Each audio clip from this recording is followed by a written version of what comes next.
Bendiciones para todos mis hermanos y amigos en el nombre glorioso del Señor Jesucristo, nuevamente con ustedes, trayendo un pensamiento, un consejo de la palabra del Señor. Bien, uno sabe que hay bastantes inquietudes, preguntas entre las personas, y pues por eso me gusta decirle a la gente que puede a través de los comentarios hacer sus preguntas, porque las preguntas de ustedes pueden ser también las de otros. O también, si usted quiere comentar acerca de algo que nosotros pudiéramos hacer en este programa para bienestar espiritual de todos. Aquí el deseo es que todos lleguemos al conocimiento pleno de la palabra del Señor, que tengamos un conocimiento en la plenitud de Dios. Realmente uno se preocupa por ver la gente tan confundida y tan enredada. Y también es preocupante ver cómo algunos líderes religiosos son líderes, ellos gozan de una buena aceptación delante de la comunidad por A o B razón, pero de alguna manera uno se da cuenta que están desenfocados de la verdad bíblica. Hay un desenfoque total acerca de las Escrituras y el fin que Dios tiene con el Evangelio de Cristo, el propósito de Cristo. El Evangelio de Cristo tiene un propósito, tiene un fin. Y bien, aunque el Evangelio, dice el apóstol Pablo, no me avergüenzo del Evangelio, porque el Evangelio es potencia de Dios para salvación. Entonces el Evangelio viene es para eso, para traer salvación, pero ¿salvación de qué? ¿Salvación de qué? Muchas veces nosotros nos trasladamos todo el plan de salvación a la eternidad y trasladamos el plan de salvación a lo que sucede después de la muerte. Pero se nos olvida que el Evangelio también tiene una influencia aquí en esta vida. El Evangelio es una bendición también en esta vida. Ella nos traza a nosotros los caminos, nos traza a nosotros las pautas para que aquí en esta tierra nosotros tengamos comunión con Dios. Es bueno que no nos dejemos influenciar tanto por la religión, porque resulta de que pues nosotros, la mayoría, de alguna manera, hemos estado bajo la influencia de la religión romana, de la religión católica, y ustedes saben que en el catolicismo hay una creencia que le hace creer a la gente que después de la muerte se arregla el problema de la eternidad. Y entonces la gente vive aquí despreocupada, apartada del conocimiento de Dios, de la Biblia no saben nada, porque ellos en su corazón tienen una idea de que hay un purgatorio en la eternidad, que la Biblia no habla absolutamente nada de eso. La palabra purgatorio quiere decir lugar de limpieza. Y entonces le hacen creer a usted que en la eternidad hay un lugar de limpieza para sus pecados. Yo quiero que usted tenga en cuenta algo. Resulta que el Señor Jesucristo, la Biblia dice que lo que nos limpia a nosotros de todo pecado es la sangre de Cristo. La sangre de Cristo es la que nos limpia a nosotros de todo pecado. No son los ruegos de la Virgen María, ni son los ruegos de la iglesia, ni de nuestros familiares, ni es el dinero que las personas pagan para que se ore o se rece por el alma del difunto. La Biblia dice que es la sangre de Cristo la que nos limpia de todo pecado.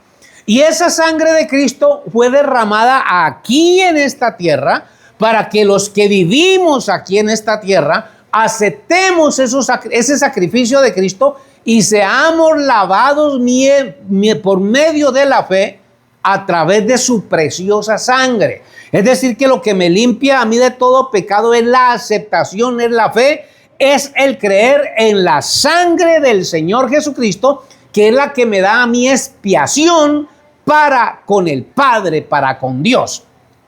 Aquí hay algo bien importante. La Biblia está llena de una cierta clase de tipos acerca de la sangre de Cristo, y una de ellas podríamos hablar, por ejemplo, cuando el pueblo de Israel salió de la tierra de Egipto. Dios le mandó a Moisés que le ordenara al pueblo sacrificar un cordero y que la sangre de ese cordero sirviera para pintar los dinteles de las puertas de los hijos de Israel, con el fin de que cuando viniera el ángel de la muerte veía la señal de la sangre del cordero en el dintel de la puerta, y por lo tanto esa casa quedaba exenta del juicio de Dios. Es decir, que esa sangre de ese cordero le daba a esos habitantes de esa casa seguridad de vida para frente al ángel de la muerte que pasó a medianoche hiriendo a los primogénitos de Egipto. Y entonces la sangre es señal de vida. Y esa sangre, todo predicador del evangelio sabe que esa sangre de ese cordero tipifica la sangre de Cristo.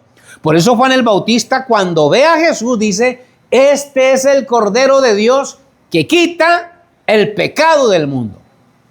Así que entonces el problema del pecado es en esta vida, no es en la eternidad. O si no, el sacrificio de Jesús no habría necesidad de un sacrificio aquí en la tierra para que los que habitamos en esta tierra arreglemos nuestro problema con Dios. De la misma manera, también nosotros vemos que cuando los espías que envió Josué a Jericó se escondieron en la casa de una ramera, dice la palabra de Dios que esa ramera atendió a los espías y ella obtuvo una garantía de salvación. Pero los espías le dicen a la mujer que cuando ellos lleguen a la ciudad, ella ponga en la ventana, en su puerta, en su casa, el cordón de grana por el cual ellos descendieron. Ese cordón era la señal de que la vida de esa mujer y de sus familiares, la gente que habitara en esa casa, era respetada. Ese cordón de grana también representa la sangre de Cristo.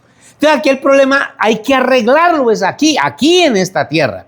Resulta que también en el caso de los protestantes, en el caso de los evangélicos, bueno, yo no sé cómo decirles la verdad, porque es que uno oye hablar de iglesias cristianas y uno va a mirar qué hay de Cristo en esas iglesias y no hay nada. Porque es que Cristo es la palabra, Cristo es el verbo, Cristo es Dios y la Biblia dice que Dios es el verbo. Es decir, que en una iglesia supuestamente de Dios debería de habitar la palabra de Dios en abundancia. Pero resulta que las iglesias modernas son enemigas de la palabra, no creen el evangelio. Entonces los protestantes también han trasladado su salvación a la eternidad. Todo es para la eternidad. Todo es después de la muerte. Lo entenderemos todo más allá. Y resulta que aquí pasamos por alto esta palabra, este mensaje, este evangelio. Entonces, aquí no se trata tanto de iglesias, por eso yo juzgo igual tanto a los unos como a los otros. Porque resulta que es esta Biblia la que nos va a juzgar a nosotros. El mismo Señor Jesucristo dijo: yo no juzgo a nadie. La palabra que os he hablado, ella os juzgará en el día postrero.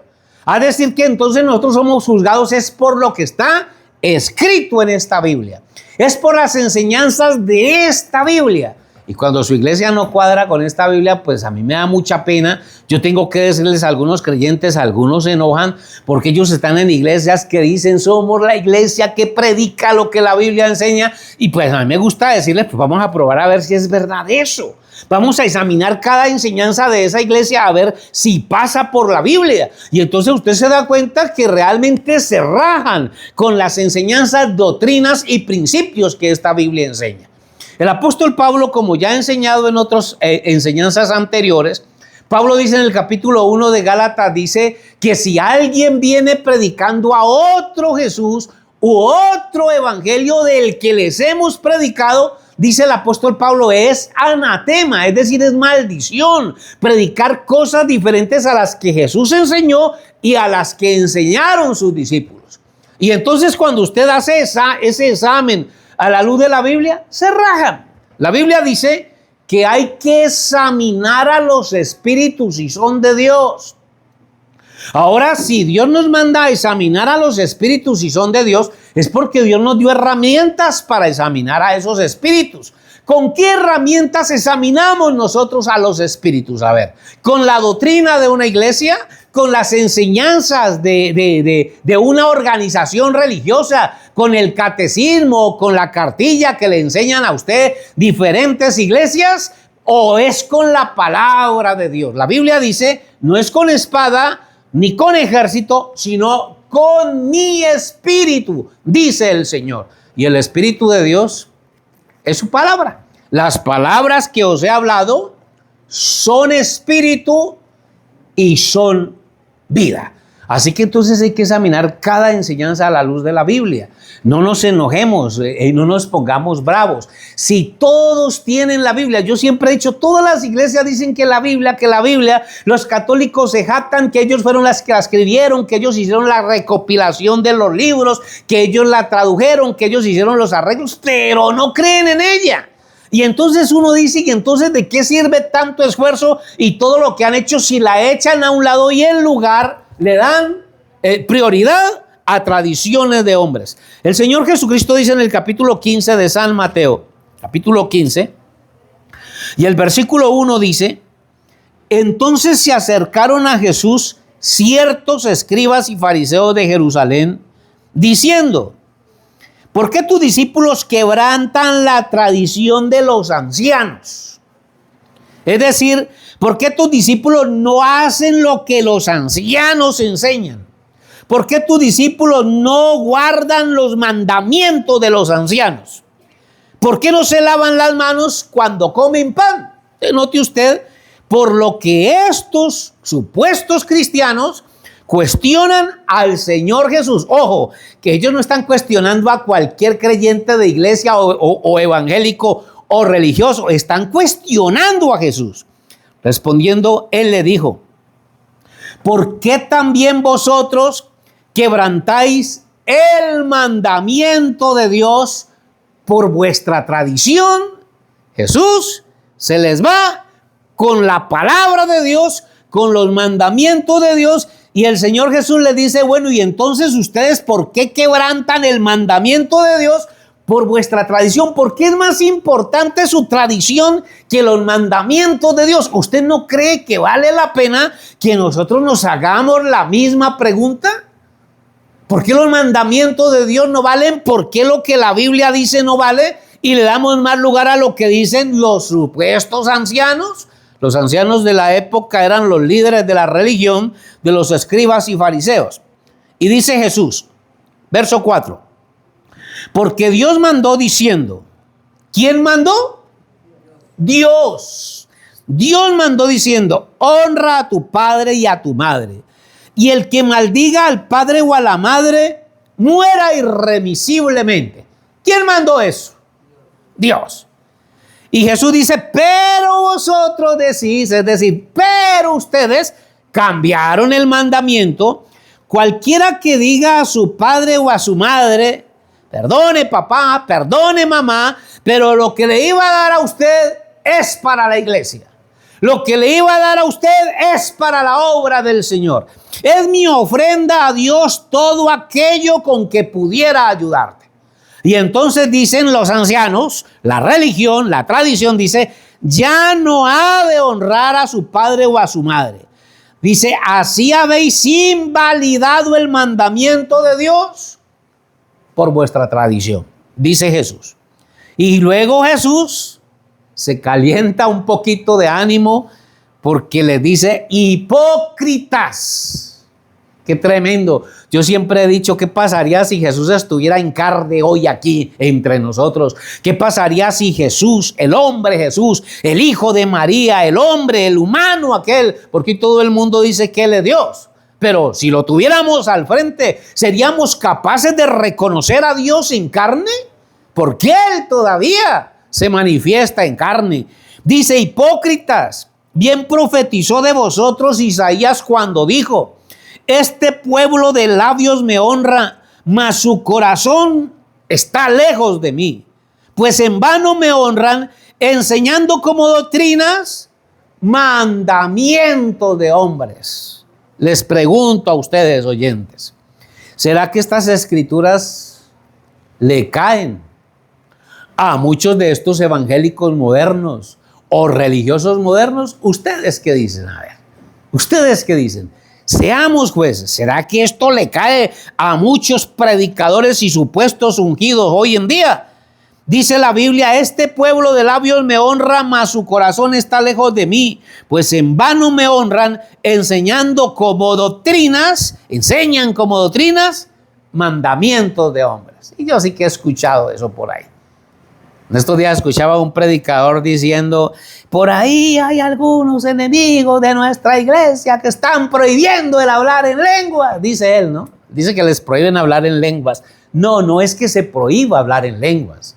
El hablar en lenguas es un don del Espíritu Santo, es un don. Pero resulta que esta organización no dice que es un don, sino que dicen que es el don del Espíritu Santo.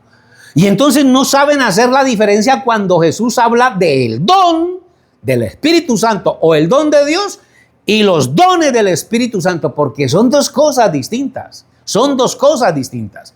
El apóstol Pedro dijo, arrepentíos y bautícese cada uno de vosotros en el nombre de Jesucristo para perdón de los pecados y recibiréis Él. No dice los dones. Recibiréis el don del Espíritu Santo. Habla de un solo don.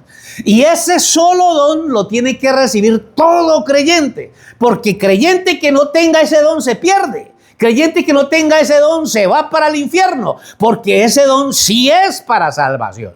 ¿Cuál es ese don? ¿Cuál es ese regalo que nos da vida eterna? Pues Juan 3:16 lo dice claramente.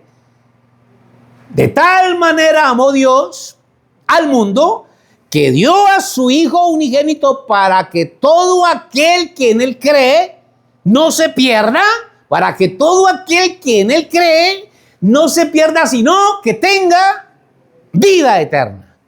Pero resulta que los pentecostales dicen que no, que ese don es hablar en lenguas. Cuando Jesús habla con la mujer samaritana en el capítulo 4 de Juan, Jesús le dice a la mujer samaritana, mujer, ustedes saben que él le pide agua y ellos entablan ahí una discusión, podríamos decir, porque la mujer le dice, ¿cómo tú siendo judío me pides a mí de beber? Y Jesús le dice, mujer, si usted supiera quién es el que le pide, si usted conociera el don de Dios, ¿será que Jesús le está hablando a la mujer samaritana de hablar en lenguas? Él no le está diciendo, si tú conocieras los dones del Espíritu Santo o los dones de Dios, no habla de un solo don, de un solo regalo, un regalo que es para vida eterna, un regalo que es para salvación. Si tú conocieras el don de Dios, tú pedirías y Él te daría agua que salte para vida eterna. ¿Y esa agua que salta para vida eterna qué es? ¿Qué es esa agua que salta para vida eterna? Jesús lo dice muy claro en San Juan capítulo 7 y el verso 37. La mayoría de creyentes se saben el versículo de memoria, pero como que lo leen y yo no sé, no ven nada ahí. Yo me pregunto qué es lo que pasa ahí. 7:37 de Juan dice, en el último y gran día de la fiesta Jesús se puso en pie. Ojo que no es cualquier predicador, es Jesús. Se puso en pie, alzó la voz diciendo, si alguno tiene sed, venga a mí y beba. El mismo don que le ofreció a la mujer samaritana se le ofrece a todo el que tenga sed. El que cree en mí, como dice la Escritura, de su interior correrán ríos de agua viva. Esto dijo del Espíritu que habían de recibir los que creyesen en Él. Entonces, hay un Espíritu que lo reciben los que creen en Él. Un Espíritu es una vida. Es la vida de Jesús la que usted recibe. Y entonces dice Jesús, pues aún no había venido el Espíritu Santo porque Jesús no había sido aún glorificado. Jesús todavía está en carne. Jesús todavía está encarnado, todavía es humano.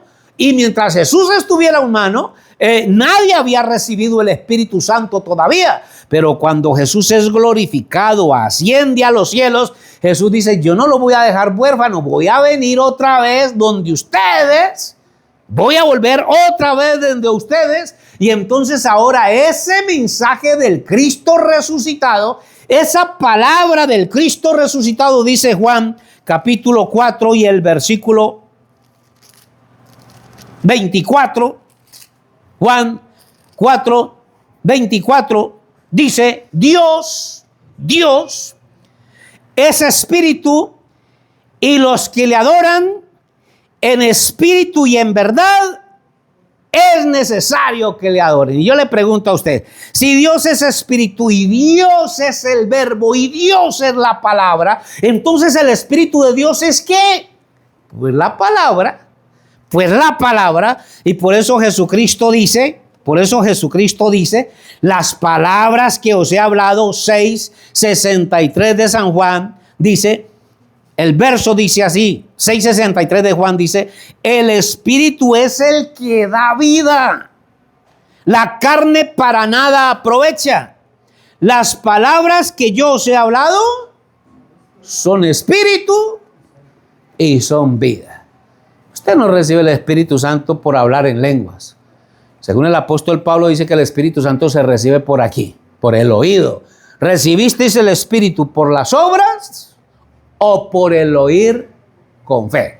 Entonces, ¿cómo se recibe el Espíritu Santo? Pues por el oír con fe es que Dios comienza a transformar y a cambiar vidas y Él comienza a hacer de cada hombre morada para su Espíritu Santo. Dios les bendiga y hasta la próxima, Dios mediante.